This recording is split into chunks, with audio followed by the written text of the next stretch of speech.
Hello students, how are you? I hope you will be safe and fine at your home. Student, this is our SST class. In this class, we will discuss about the French Revolution. In our earlier video, we have discussed about the economic and the social causes of the French Revolution.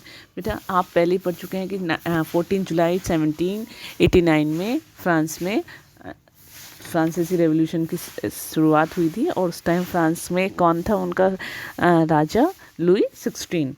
लेकिन social causes क्या थे इसके France की जो revolution थी उसमें, यानी हम सोशल कॉजेज़ सबसे पहले तो जो फ्रांस की सोसाइटी थी वो 3 पार्ट्स में डिवाइड थी। First estate, second estate and the third estate. First estate में क्लर्गी और सेकंड एस्टेट में नोबिलिटी और थर्ड एस्टेट में जो small peasants, businessman, lawyer, artisans थे। जो फर्स्ट 2 एस्टेट थे वो सभी तरह के टैक्स से फ्री थे बिल्कुल, और उनको किसी भी तरह का टैक्स नहीं देना पड़ता था। उनको कुछ बेस्ड प्रिविलेजेस मिले हुए थे। थर्ड एस्टेट जो है उसको सभी तरह के टैक्स देने पड़ते थे। जैसे कि हमें जो थर्ड एस्टेट था उसको टिथ और टेल, जो टिथ जो था ये एक तरह का रिलीजियस टैक्स था जो कि 1/3 होता था हमारा एग्रीकल्चर प्रोड्यूस का, और वो चर्च को देना, जो थर्ड एस्टेट के लोग थे वो चर्च को पे करते थे। टेल एक तरह का डायरेक्ट टैक्स था जो कि स्टेट के लिए पे करना पड़ता था। इसके अलावा जो फ्रांस था, फ्रांस के ऊपर बहुत ज़्यादा, इसके अलावा यानी हम ये कह सकते हैं कि फ्रांस में जो है बहुत लंबे समय से युद्ध चल रहा था। फ्रांस ने अमेरिका के 13 कॉलोनीज जो थी उनको फ्री कराने के लिए उसने युद्ध किया। ज़्यादा उसके ऊपर कर्जा हो गया था। ठीक है, इस युद्ध के कारण जो फ्रांस थे उस पर 10 मिलियन लिब्रे क्या थी, फ्रांस की मुद्रा थी जिसको लिब्रे कहा जाता है, और इसके ऊपर बहुत ज़्यादा खर्चा हो गया था। एक ये भी रीज़न है कि जो फ्रांस में जो वर्साई के जो बहुत बड़े बड़े महल थे वहाँ पर अभी भी लेविश पूरे वहाँ पर लग्जरी लाइफ जो है, वहाँ के राजा वो लग्जरी लाइफ जीते थे। शानो शौकत वहाँ पर पूरी तरीके से दरबार में ऐसे ही बनी हुई थी। इकोनॉमिक कॉजेज़ में हम ये भी कह सकते हैं कि जो फ्रांस था, फ्रांस की जो पॉपुलेशन थी वो बहुत इंक्रीज़ हुई। 1715 में 2.3 करोड़ थी और 1789 में वो 2.8 करोड़ हो गई थी। तो इतनी ज़्यादा पॉपुलेशन इंक्रीज़ होने के कारण वहाँ पर जो ब्रेड थी, ब्रेड की जो कीमत थी वो बहुत ज़्यादा हाई हो गई थी। ठीक है, तो लोग जो थे, most of the worker were employed as labour in workshop, वो वर्कशॉप में काम करते थे और उनके ओनर जो है उनको फिक्स सैलरी देते थे। बट क्या था कि जो उनकी प्राइजेस थे ब्रेड के वो बहुत ज़्यादा बढ़ने लगे थे, जिस वजह से वो अपने सब्सटेंस क्राइसिस की जो सिचुएशन थी वो पैदा हो गई थी और उनकी स्थिति बहुत ज़्यादा वोर्स हो गई थी। आज हम पढ़ेंगे the rise of growing middle class envisages and the end of privileges, यानी इन सब के बावजूद एक नया वर्ग, एक नया क्लास जो है वो उभर कर सामने आया और किस तरीके से उसने आगे विद्रोह करने शुरू कर दिए। हम अपने पास्ट में देखते हैं, in the past peasant and worker had participated in revolt against increasing tax and food scarcity, यानी जो पीजेंट थे या जो आर्टिशियंस थे उन्होंने पहले भी बहुत सारे कर बढ़ने और जो फूड स्केर्सिटी यानी अकाल के समय वो विद्रोह करते, लेकिन उनके पास बहुत सारे क्या थे, सोशल और इकोनॉमिक व्यवस्था में बहुत सारे वो चेंजेस नहीं ला पाए थे। ठीक है, ऐसे उनके प्रोग्राम नहीं थे जो चेंजेस लेकर आए। ये जिम्मेदारी किसके पास थी? ये सारी जिम्मेदारी थर्ड एस्टेट के उन लोगों ने उठाई जो बहुत ज़्यादा एजुकेटेड थे और वो क्या करते थे, वो उस काम को कर सकते थे। ठीक है, जो समृद्ध थे यानी वो बहुत प्रॉस्पेरियस थे और वो एजुकेटेड भी थे और वो नए विचारों के, एजुकेटेड होने के बाद वो नए नए आइडियाज़ के एक्सेस में आए। उन्होंने नई एजुकेशन से वो नए विचारों के संपर्क में आए। यानी हम ये कह सकते हैं कि कृषक और यानी जो पीजेंट्स थे और जो वर्कर्स थे वो तो बहुत सारे रिवोल्ट कर चुके थे, लेकिन वो इस सोसाइटी को, उनके जो प्रोग्राम्स थे, क्योंकि दे लैक द मीन्स, कोई उनका उसमें कमी थी, ठीक है, और वो प्रोग्राम को पूरी तरीके से मेजर्स नहीं कर पाए, चेंज लाने में वो चेंज नहीं लेकर पाए अपनी इकोनॉमी में और सोसाइटी में। इस तरीके से जो एक नया एजुकेटेड जो वर्ग था वो उसने इस जिम्मेदारी को उठाया और 18th सेंचुरी में witnessed the emerge of social group termed the middle class. और ये जो नया सोशल ग्रुप था इसको क्या कहा गया, मिडिल क्लास कहा गया। मीन्स मिडिल क्लास कौन हुआ बेटा, जो एजुकेटेड लोग थे और जो प्रॉस्पेरियस लोग थे, who earn their wealth through and expending overseas trade and from the manufacture of goods such as woollen silk textile that would either exported from broad by their richer member of the society. और ये जो लोग थे, ये जो middle class के लोग थे, जिसने वो क्या थे मतलब ओवरसी समुद्र के पार जाकर वहाँ पर वो व्यापार का काम करते थे, ऊनी और रेशमी जितने भी क्लोथ्स थे उनके वो बहुत ज़्यादा उनसे ट्रेड करते थे, एक्सपोर्ट करते थे, ख़रीदते थे वो बहुत सारे इन चीज़ों को धनी लोगों से, यानी जो अमीर जो लोग थे उनके द्वारा इनको ख़रीद लिया जाता था। तो इस तरीके से उन्होंने बहुत सारा ये व्यापार करते थे अपना। In addition to merchant and manufacturer, third estate includes professions such as lawyer and the administrative officer। इसके अलावा ये जो थर्ड एस्टेट थे लोग थे, इनमें मर्चेंट्स और जो मैन्युफैक्चरर्स थे, इसके अलावा बहुत सारे लॉयर और जो प्रोफेशंस और एडमिनिस्ट्रेटिव ऑफिसर्स के जो थे वो लोग भी थे, यानी एडमिनिस्ट्रेशन में जो एडमिनिस्ट्रेटिव ऑफिशियल्स या फिर हम लॉयर्स, इस तरह के एजुकेटेड लोग भी थे। All these were educated and believe that no group in society should be privilege by the birth. और ये सारे जो लोग थे ये पढ़े लिखे थे और उनका ये विश्वास था कि किसी भी वर्ग के पास, किसी भी एस्टेट के पास कोई भी जन्म से, यानी प्रिविलेज्ड बाय द बर्थ से किसी भी तरह का उनको जन्म नहीं मिला हुआ है। और किसी भी इंसान की जो सोशल स्टेटस है, ठीक है, उनका जो सामाजिक हैसियत है उसका आधार उनकी क्या होनी चाहिए, उनकी जो है काबिलियत होनी चाहिए, ठीक है, यानी वो इस लायक हैं या नहीं है वो डिपेंड करता है ऑन हिज मेरिट पर। उनकी पोजीशंस जो है वो उनकी मेरिट पर डिपेंड होनी चाहिए, ना कि वो किस एस्टेट में जन्म लिया है। These ideas envisaging the society based freedom and equal law and the opportunities for all. और ये जो उनके विचार थे, यानी आज़ादी के जो फ्रीडम थी या फिर इक्वल जो लॉ थे या सभी को समान अवसर अपॉर्चुनिटीज़ दी जाएं, इस तरह के विचारों पर एक समाज की वो समाज बनाना चाहते थे। यानी एक ऐसा समाज चाहते थे वो जिसमें सभी के लिए समान नियम हो, सभी के लिए समान अवसर और आज़ादी हो।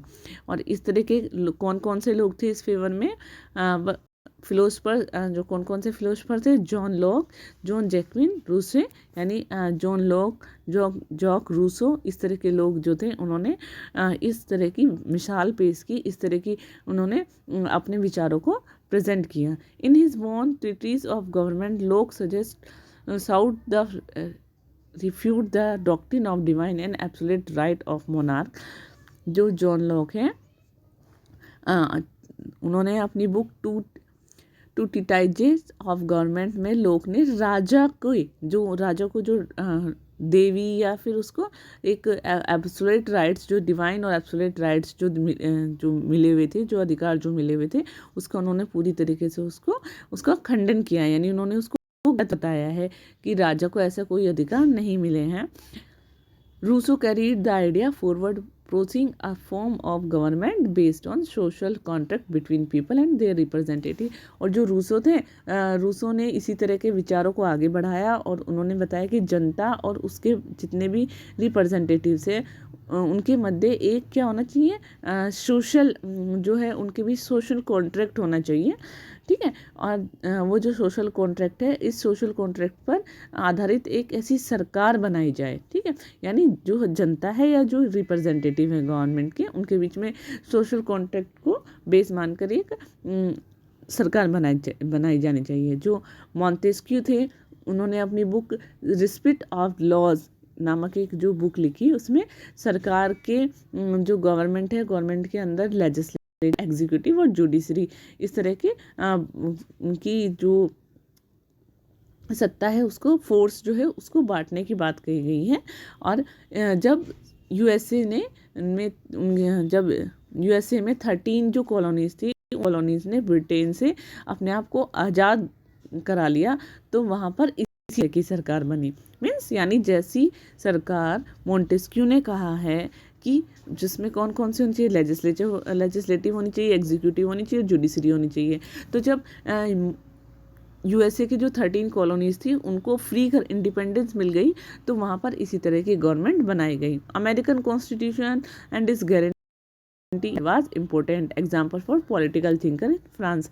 जो फ्रांस के जो जितने भी पॉलिटिकल थिंकर्स थे, उन थिंकरों को ने अमेरिका का जो कॉन्स्टिट्यूशन था और उसमें जो भी अधिकार दिए गए थे, उनकी गारंटी, उनका एक महत्वपूर्ण क्या थी, रिसोर्स हो गई थी। ठीक है, American constitution and it's guarantee, जो उनकी गारंटी थी, जो इंडिविजुअल राइट्स दिए थे, वो एक इम्पोर्टेंट एग्जाम्पल है फॉर द पॉलिटिकल थिंकर्स के, जो फ्रांस के पॉलिटिकल थिंकर्स थे लिए।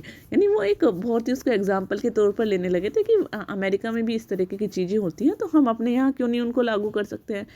Idea of this philosopher were discuss intensive in salon and coffee house and spread among through books and the newspaper. और इसके बाद क्या होता है, इस तरह के जो आइडियाज़ थे वो कॉफ़ी हाउस में, सैलून में, और जो लोग की छोटी छोटी सी जो मीटिंग्स होती थी, वहाँ पर इस तरह के आइडियाज़ पर बहुत सारी बहस होती थी। और अब बुक्स में, मैगजीन्स में, न्यूज़पेपर के जरिए इन सब चीज़ों का बहुत ज़्यादा उनको पॉपुलर किया जा रहा था, उनका प्रचार किया जा रहा था, उनको डिस्कस लोग आपस में करने लगे थे। जो बुक्स थी या जो न्यूज़पेपर थे, उनको अब लोग जो है बहुत ज़्यादा पढ़ने लगे थे, और जो अनपढ़ भी थे उन्हें समझ सके। ठीक है, यानी लोग अब क्या था, जोर जोर से पढ़ते थे उन मैगजीन्स को और उनको बुक्स को, न्यूज़पेपर्स को, और ताकि जिन लोगों को पढ़ना नहीं आता था वो उनको सुन के समझ सके। इसी टाइम में लुई 16 जो थे, उसने राज्य के जितने भी खर्चे थे उनको पूरा करने के लिए फिर से नए टैक्स लगा दिए। मीन्स अब नए टैक्स और लग गए। तो इससे क्या हुआ, जब नए टैक्स लगाए जाने की न्यूज़ सबको मिली, तो उससे जो प्रिविलेजेस थे, जो प्रिविलेजेस वाला जो सिस्टम था, उसके खिलाफ लोगों का गुस्सा और ज़्यादा बढ़ गया।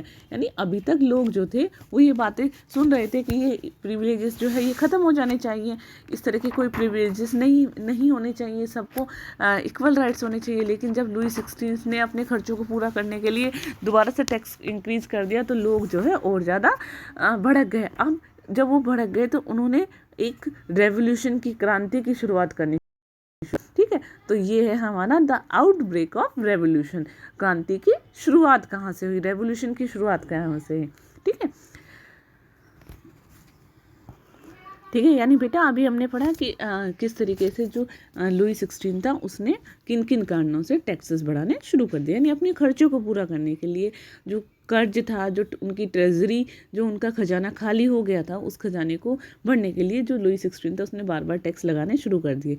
लेकिन हम ये देखते हैं कि फ्रांस में जो ओल्ड डिज़ाइन था, यानी जो पुराना राजतंत्र था, वहाँ पर जो फ्रांसीसी जो मोनार्क था, वो अपने did not have to power to impose tax according to his will alone. अपने आप उसे टैक्स बढ़ाने की परमिशन नहीं थी। इसके लिए उसने क्या किया, he call a meeting of estate general which would then pass his portion on new tax. उसने एक एस्टेट जनरल क्या होती है, जहाँ पर जो रिप्रेजेंटेटिव्स होते हैं उनको उनकी सभा बुलाई जाती है। ठीक है, उनकी एक बैठक बुलाई जाती है, असेंबली बुलाई जाती है। तो एस्टेट जनरल बुलाई, और वहाँ पर जो ये नया टैक्स था उसको पास करने के लिए, प्रपोजल के लिए, न्यू टैक्स के प्रपोजल को पास करने के लिए वहाँ पर उसको एस्टेट जनरल की उसने एक मीटिंग बुलाई।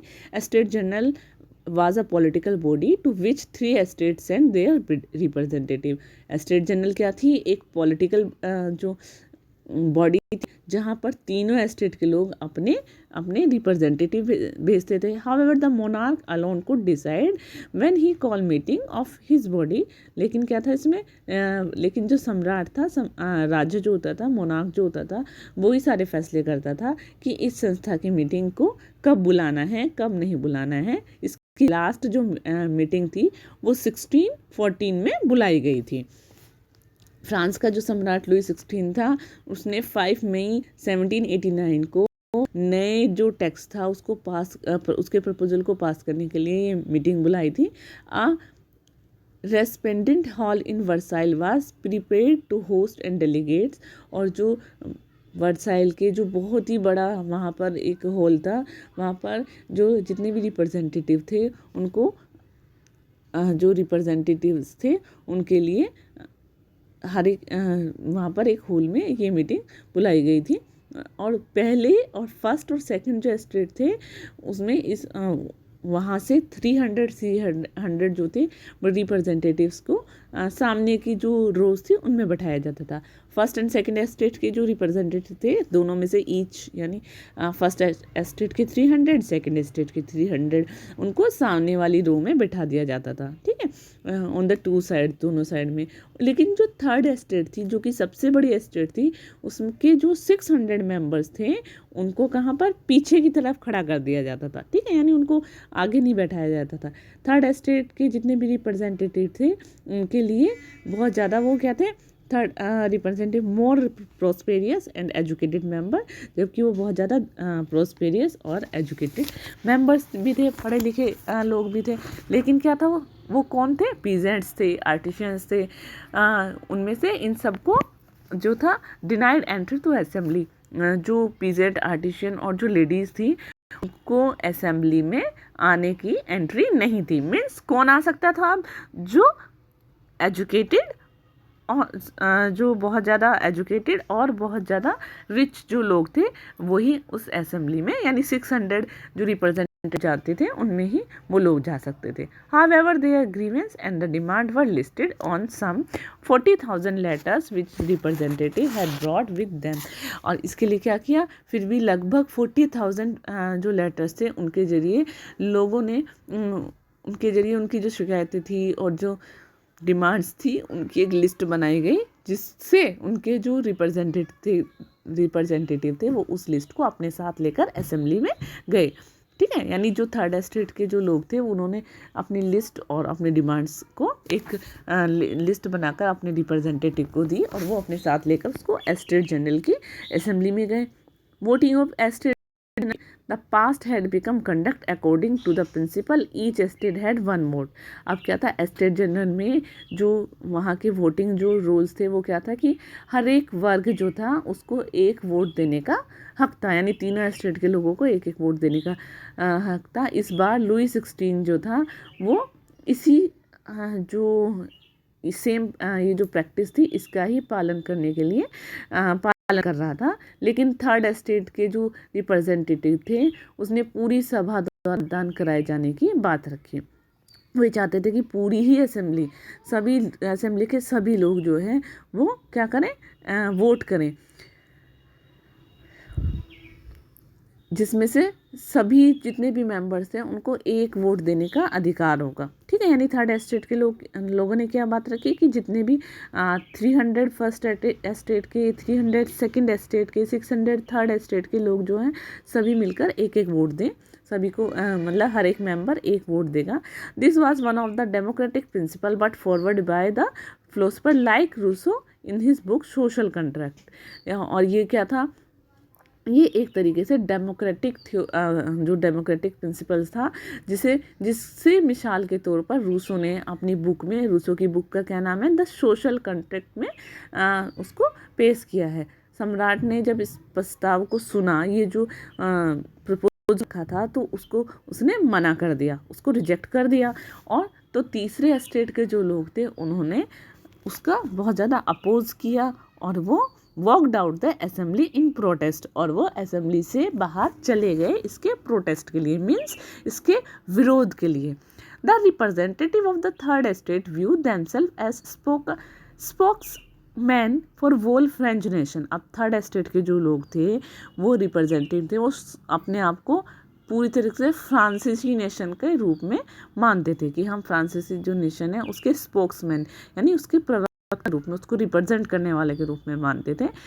20 जून On 22 they assembled in the hall of an indoor tennis court of ground Versailles. अब क्या था, जो थर्ड स्टेट के लोग थे वो अपना आपको फ्रांसीसी नेशन के रूप में मानते थे। अब वो सब 20 जून को वर्साइल के इंडोर टेनिस कोर्ट में सब इकट्ठे हुए और वहाँ पर उन्होंने स्वयं नेशनल असेंबली, ठीक है, अपनी खुद की नेशनल असेंबली उसको वहाँ पर उसको डिक्लेयर कर दिया, ठीक है, अपनी खुद की नेशनल असेंबली बना ली।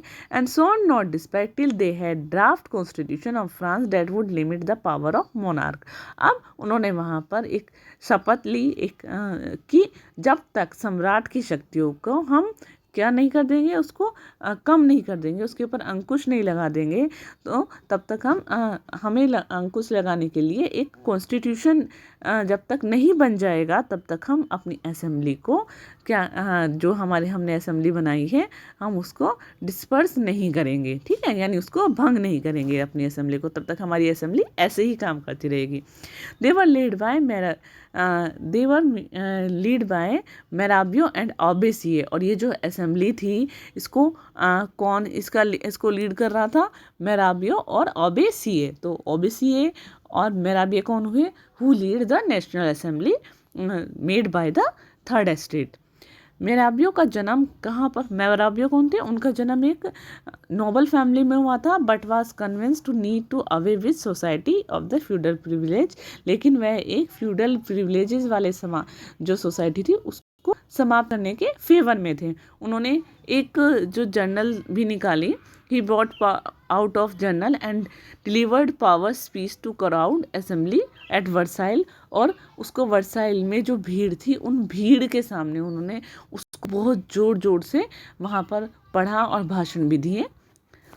अबेसिराय ओरिजिनली प्रिस्ट, अबेसिराय कौन थे, वैसे तो वो एक प्रिस्ट थे और उन्हें तीसरे एस्टेट क्या है ना, what was the third estate, what is the third estate क्या है, इस तरह की उन्होंने एक बहुत ही इफ़ेक्टिव इन्फ्लुएंसेबल जो पैम्पलेट है वो भी लिखी, ठीक है। तो एबेसिराय द्वारा कौन सी पैम्पलेट लिखी गई, what is the third estate. While the National Assembly was busy at Versailles drafting a constitution, the rest of France sat with टर्मोल्स। जिस समय नेशनल असेंबली नेशनल असेंबली थी वो कॉन्स्टिट्यूशन की ड्राफ्टिंग कर रही थी, तो पूरा फ्रांस जो है उस टाइम वो एक आंदोलन की चपेट में आ गया था। सर्व विंटर हैड हार्वेस्ट, यानी कड़ाके की ठंड के कारण बहुत ज़्यादा फसल जो है बर्बाद हो गई थी। तो जब फसल सारी बर्बाद हो गई तो प्राइस ऑफ ब्रेड रोज, जो ब्रेड के राइस थे वो बहुत ज़्यादा बढ़ने लगे थे। अब जो बेकर्स थे, often baker exploited the situation and hoarding supplies. Baker ने क्या किया, बेकर ने जो बेकर के जो मालिक थे उन्होंने ये सिचुएशन थी इसका बहुत ज़्यादा लाभ उठाया और उन्होंने हॉर्डेड सप्लाईज थी, मतलब उनकी कालाबाजारी जमाखोरी करनी शुरू कर दी। बेकरों की दुकानों पर लोग घंटे इंतज़ार करते थे और उसके इंतज़ार के बाद जो लेडीज़ थी उनको बहुत ज़्यादा गुस्सा आ जाता था, तो वो क्या करती थी, उन्होंने वहाँ पर दुकानों पर बहुत ज़्यादा अटैक कर दिया, ठीक है, क्योंकि इतने टाइम के तक जो ब्रेड की जो शॉप्स थी उनके बाहर खड़ा रहने के बाद उन्हें नहीं वो ब्रेड मिल पाती थी, तो उन्होंने ब्रेड की दुकानों पर गुस्सा कर दिया, बहुत ज़्यादा हमला बोल दिया, अटैक कर दिया। दूसरी ओर जो राजा था, जो किंग था, उसने पेरिस में जो उनकी सेना थी, उनकी जो ट्रॉप थी, मूव इनटू पेरिस, उसको पेरिस में जाने की परमिशन दे दी थी। अब क्या थी, भीड़ जो पेरिस की जो क्राउड था वो जिसको गुस्सा आया हुआ था उसने 14 जुलाई को बास्टिल पर हमला बोल दिया और उसे डिस्ट्रॉयड कर दिया। मीन्स ये सबसे पहली 14 जुलाई जो थी ये हमारी रेवोल्यूशन की शुरुआत थी, रेवोल्यूशन हुई उसी दिन से शुरू हो गई थी, ठीक है। यानी इधर तो लेडीज़ ने पाव की जो ब्रेड की जो कीमत थी उसको बढ़ जाने से लेडीज़ ने हमला बोल दिया, और दूसरी तरफ जो भीड़ थी, जो राजा ने जब ट्रॉप को फ्रांस में जाने के आदेश दे दिए थे तो वहाँ पर भी बहुत ज़्यादा लोग जो हैं उसने बास्टिल पर हमला बोल दिया और उसको डिस्ट्रॉय कर दिया। आप यहाँ इस पिक्चर में देख सकते हैं कि किस तरीके से अभी हम जिस ओथ की बात कर रहे थे वहाँ पर टेनिस कोर्ट ओथ में ये पिक्चर बनाई गई है, जहाँ पर टेनिस कोर्ट में जो शपथ ली गई थी। ठीक है, ये एक विशाल पेंटिंग है जो लुई डेविड ने बनाई थी और इसकी तस्वीर नेशनल असेंबली में लगाई जानी थी। In the countryside rumours spread from village to village. अब धीरे धीरे कंट्री साइड में यानी जो गांव थे, गांव में भी हर जगह ये रूमर यानी हम अफवाह फैलने लगी कि lord of the man had hired band to brigand who were there way to destroy the ripe crops. यानी कि जो जागीर के जो मालिक हैं, ठीक है, जो लॉर्ड्स हैं, जो मैनोर मतलब जो उनकी जागीर होती है, एस्टेट कंटेसी जो होती है, ठीक है, उनके जो मालिक हैं उन मालिकों ने बहुत सारे रेंट पर, किराए पर बहुत सारे लुटेरों को बुला लिया है और वो उनकी पकी फसल को भी नष्ट करके निकल पड़े हैं। ठीक है, यानी उनकी जो फसल थी उसको भी वो ख़त्म कर देंगे। Caught in frenzy of fear, peasants in the several districts seized horse and picked and the attacked Chattox। अब क्या था कि जो जब लोगों को डर हो गया तो उन्होंने बहुत सारे जो जगह थी वहाँ पर बहुत सारा डर के कारण किसानों ने कुदाल या जो बेलचे थे उनसे जो गांव के जो किले थे उन पर आक्रमण बोल दिया, उन पर अटैक कर दिया और उन्होंने बहुत सारे जो ग्रेन्स के ग्रेन जहाँ पर लूटेड उनके होर्डिंग जहाँ पर ग्रेन को इकट्ठा करके रखा जाता था उसको लूट लिया and burn down documents containing records monarchal dues और जितने भी मोनार्कल ड्यूज़ से रिलेटेड जितने भी डॉक्यूमेंट्स थे उन सब को जला दिया। लेकिन जो नोबल्स थे, large number of nobles fled from their homes, many of them migrating to neighbouring countries. बहुत सारे जो नोबल्स थे वो अपने जो उनकी फील्ड थी उसको होम्स जो थे उनको छोड़कर भाग गए थे और बहुत सारे तो पड़ोसी देश में जाकर वहाँ पर रहने लग गए थे। Face with power of his revolting subject Louis 16 finally accorded recognition of the National Assembly and accepted the principle that the power would from now on the checked by the Constitution। अब क्या था, जो Prince 16 जो था, अब उसने ये देखा कि मेरी जितनी भी जनता है, ठीक है, वो क्या है, वो उसका अंदाज़ा लगा सकता था कि कितनी गुस्से में है। तो इसके लिए उसने जो ये नेशनल असेंबली बनाई थी उसको परमिशन दे दी और ये भी मान लिया कि अब जो सत्ता है उस पर अब से जो कॉन्स्टिट्यूशन है उसी के अकॉर्डिंग हम अपना जो रूल है वो चलाएंगे। 4 अगस्त 1789 को रात को ही असेंबली ने जितने भी टैक्सेस थे, जितने भी जो प्रिंसिपल्स थे, ठीक है, जो सभी टैक्सेस को और जितने भी प्रिंसिपल्स थे या जो भी फ्यूडल जो व्यवस्था थी उसको पूरी तरीके से ख़त्म कर दिया। And the member of that clergy to were force to give up their privileges. और जो क्लर्गी के जो लोग थे उनको भी जो उनके प्रिविलेजेस मिले हुए थे उनको त्यागने के लिए उन्हें मजबूर कर दिया। Tithe were abolish and land on by the church were confiscated. और जो टेथ था उसको भी ख़त्म कर दिया गया और चर्च के कंट्रोल में जितनी भी भूमि थी उन्होंने उसको अपने कंट्रोल में कर लिया। इस तरह कम से कम 30 अरब लिब्रे की जो उनकी प्रॉपर्टी थी उसको यानी 20 बिलियन लिवर्स की जो प्रॉपर्टी थी उसको अब क्या कर लिया, गवर्नमेंट ने अपने खुद के कंट्रोल में कर लिया, यानी अब गवर्नमेंट के कंट्रोल में आ गई। यानी अब जो लुई 16 था अब उसे पता चल गया था कि वास्तव में जो हमारी जनता है वो बहुत ज़्यादा गुस्से में है, अब हम उसके ऊपर कंट्रोल करना मेरे बस की बात नहीं है। इसलिए उसने नेशनल असेंबली को परमिशन दे दी और उन्होंने ये भी कहा कि जिस तरीके से नेशनल असेंबली ने कॉन्स्टिट्यूशन बनाया उसके अकॉर्डिंग ही हम अपने जो है अब हम अपनी पावर को चलाएंगे। और 4 अगस्त 1789 को नेशनल असेंबली ने सभी प्रिविलेजेस को ख़त्म कर दिया। अब नेक्स्ट है फ्रांस बिकम कॉन्स्टिट्यूशन मोनार्क। अब फ्रांस किस तरीके से कॉन्स्टिट्यूशनल मोनार्क बना, यानी मोनार्क तो वो था लेकिन constitution. National assembly completed the draft of constitution in 1791। National assembly में 1791 में एक कॉन्स्टिट्यूशन का ड्राफ्ट तैयार कर लिया। इसका मेन ऑब्जेक्टिव क्या था कि जो पावर मोनार्क की जो पावर थी उसको लिमिट करना था, उसकी शक्तियों को कम करना था।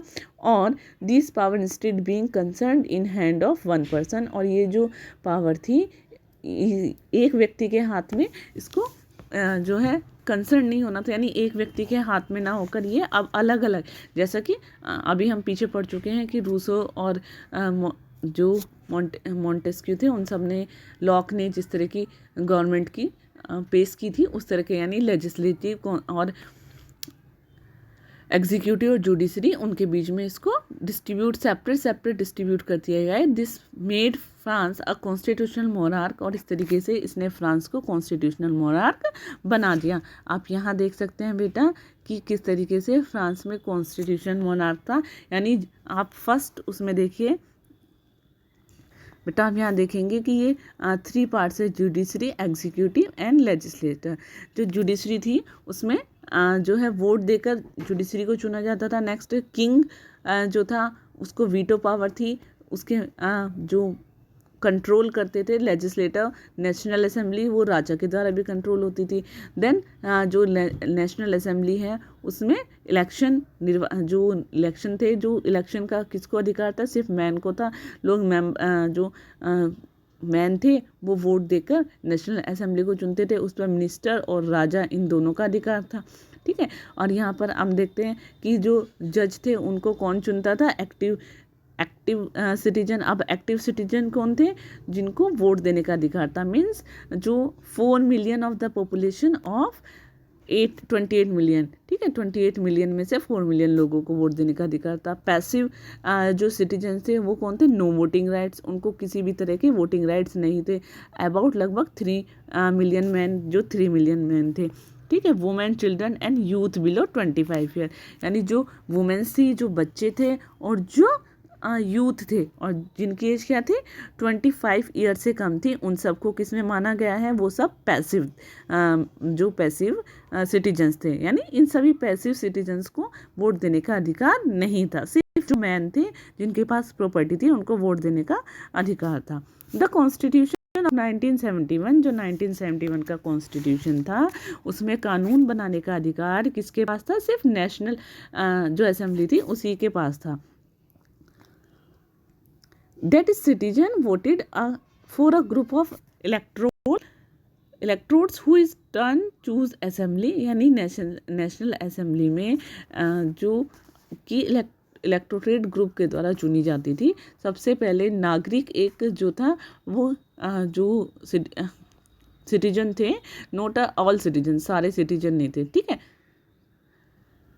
However had right to vote, यानी उसी को सिर्फ वोट देने का अधिकार था। सबसे पहले जो नागरिक थे जो कि इलेक्टोरेट लोगों का ग्रुप का चुनाव करते थे, जो खुद उनकी पुनः असेंबली के सदस्यों का चुनाव करते थे, यानी खुद ही वो क्या करते थे, वो एक इलेक्टोरेट ग्रुप को चूज़ करते थे, who is turn choose the assembly, और असेंबली को भी चूज़ करते थे। लेकिन जितने भी लोग थे, only man about 25 of year who paid tax equal to at least 3 days, यानी जो लोग जो 25 ईयर से ज़्यादा उम्र वाले, केवल ऐसे ही लोग जो वोट दे, जिन्हें जो है सक्रिय जिनको हम बोलते हैं कि एक्टिव सिटीजन बोला गया है, जो 25 ईयर से ज़्यादा थे, जिन्हें वोट देने का अधिकार था, वही वोट दे सकते थे। जो न्यूनतम 3 दिन की मजदूरी के बराबर उन्हें क्या करना पड़ता था, अपना टैक्स देना पड़ता था। Equal to at least 3 days labour wage were given to status of active citizen के रूप में। बाकी जितने भी जो लोग थे, that they were entitled to vote, the remaining men and all women were called classes at passive citizen। बाकी जो जितने भी बचे हुए जो लोग थे, जो लेडीज़ जो होती थी, उनको पैसिव सिटीजन के रूप में उनको डिस्क्राइब किया गया था। To qualify as an elector and then as a member of the assembly, man had belonged to higher bracket of tax payer. इस तरीके से जो क्वालिफाई जो लोग थे, जो काबिलियत हासिल करने या असेंबली के सदस्य होने के लिए लोगों को बहुत ज़्यादा क्या करना पड़ता था, टैक्स पे करना पड़ता था, और वो टैक्स पे करके ही उस तरीके की जो वोटिंग राइट्स को वो पा सकते थे। The constitution began with declaration of the right of man and the citizen. अब क्या था, जो कॉन्स्टिट्यूशन था वो कॉन्स्टिट्यूशन ने जो मैन थे या जो सिटीजन्स थे उनको एक जो declaration of the right of man and citizen ये देना शुरू कर दिया। यानी अब जो कॉन्स्टिट्यूशन था वो मैन और जो सिटीजन थे उनके राइट्स के साथ शुरू हुआ। अब क्या था, जो लोगों को right such as the right of life, rights of freedom to speech, freedom to opinion, equality before the law were established as nature and inherent right। यानी इन सभी को एक ऐसे नेचुरल राइट्स के तौर पर इन सबको स्वीकार किया गया। That is the belonging to each human being by birth. और क्यों, ये सारे ही अधिकार जो है लोगों को उनके बर्थ से मिले हुए हैं और इन अधिकारों को वापस नहीं लिया जा सकता है। It was the duty of the state to protect each citizen natural right. और ये भी कहा गया कि ये स्टेट की ड्यूटी है कि वो लोगों को इस तरीके के जो राइट्स हैं उनको प्रोवाइड कराएं और उनके राइट्स की जो है वो रक्षा करें। ठीक है, आप यहाँ बेटा देख सकते हैं declaration of the rights of man and citizen. उनके कौन कौन से अधिकार जो मैन और सिटीजन्स को दिए थे। Man born remain free and equal to rights. सभी लोग जो है वो फ्री बोर्न पैदा होते हैं, बोर्न होते हैं, वो हर तरह के फ्रीडम उनको मिली होती है, उनके अधिकार समान होते हैं सभी को। ठीक है, aim to political access the prevent the natural and the individual rights. और यानी हर एक राजनीतिक संगठन का ये एम होना चाहिए कि वो लोगों के अधिकारों की सुरक्षा करे। सभी जितने भी जो source of sovereignty reside in the nation, जितने भी सोर्स है वो सब राष्ट्र में है, नेशन में है। कोई भी ऐसा समूह या जो व्यक्ति वो अपने ऐसे अधिकारों का प्रयोग नहीं करेगा जिससे जनता की जनता ने जिसको स्वीकृति ना दी हो। Liberty constitutes power to do whatever not injures the other. यानी लिबर्टी का मतलब ये नहीं है कि वो औरों को हानि पहुंचाए।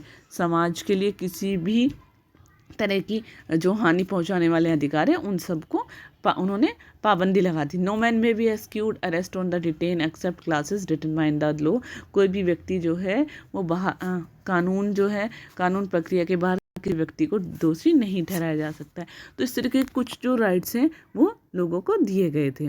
ओके स्टूडेंट्स, आप बेटा यहाँ देखिए कि इस तरीके कुछ पॉलिटिकल सिंबल्स भी हैं जिनको सिंबल्स के तौर पर हथकड़ी, जैसे ब्रोकन चेन है, इसको किसका प्रतीक माना गया है? टूटी हुई चेन को जो दास प्रथा थी उसको चेन व यूज टू फेटर स्लेव्स, यानी जो स्लेवरीज थी उसको प्रैक्टिस जो थी उससे छुटकारा पाने का मतलब था। और टूटी हुई चेन मतलब ये है कि स्वतंत्रता का, लिबर्टी का, हमारा बिकम फ्री का जो एक सिंबल है। Bundle of the rods and the face, one rod can be easily broken, कि एक जो रोड है वो आसानी से तोड़ी जा सकती है लेकिन पूरी जो बंडल है उसको नहीं तोड़ा जाता। तो ये हमारी स्ट्रेंथ यानी यूनिटी का प्रतीक है। आई हमारी किसके प्रतीक है? आई। और इसमें दिखाएंगे कि जो आँखें हैं, seeing eye stand for knowledge के लिए हम इसको यूज़ करते हैं। The rays of sun will drive away clouds and ignorance, जो सन की रेज है वो अंधकार को मिटाती है। Sceptre symbol of royal power, जो है ये रॉयल पावर का सिंबल है। Snake biting tail from a ring, ये जो स्नैक है अपनी रिंग में टेल को जो खा रहा है वो है कि हमारे किसकी symbol of the eternity. Ring either beginning nor and, यानी जिसका ना तो कोई शुरुआत है ना ही कोई अंत है। टोपी जो रेड कलर की फाइजियन टोपी है, इसका मतलब ये है जितने भी cap worn by slaves upon becoming free, जो फ्री हो चुके हैं स्लेव्स उनके लिए है। ब्लू वाइट रेड इसका मतलब है the nation colours of the France, France के नेशन का कलर है ये, ठीक है, नेशन कलर। और and the winged women personification of the law, कानून को एक मानवीय रूप देना, मतलब कानून एक मानवता के लिए दिया गया है। The law tablets the law of same for all, इसका मतलब ये है कि कानून जो है सभी के लिए बराबर है और सभी के लिए वो सेम है। तो इस तरह के कुछ सिंबल्स थे जो फ्रांसीसी सोसाइटी में थे, ठीक है। उसको पॉलिटिकल प्रतीक के रूप में माना गया था। और 18वीं सेंचुरी में ज़्यादातर क्योंकि जो लोग थे वो पढ़े लिखे हो गए थे, इसलिए कुछ विचारों पर अब लोगों ने कुछ सिंबल्स को बनाना शुरू कर दिया था। Okay students, rest part of this chapter we will discuss on next one. Thank you.